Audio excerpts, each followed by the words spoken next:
Huh? Get it.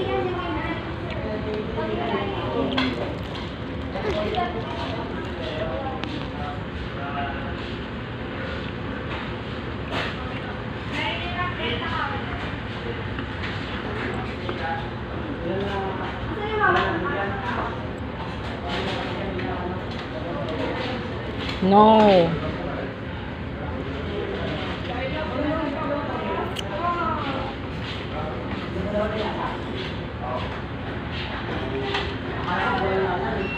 Mahulog na pati, mama.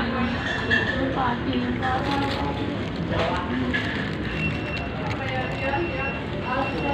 Kainin mo na nga.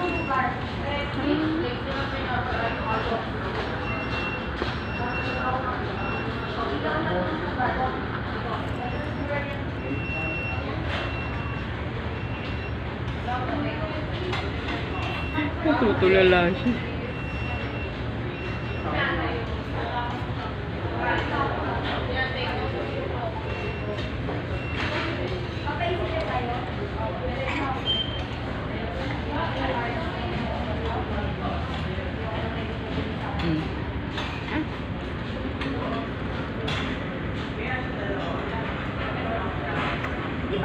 Sabi ko nga, papasok ko yung kanya. May diretso lang sa kanya.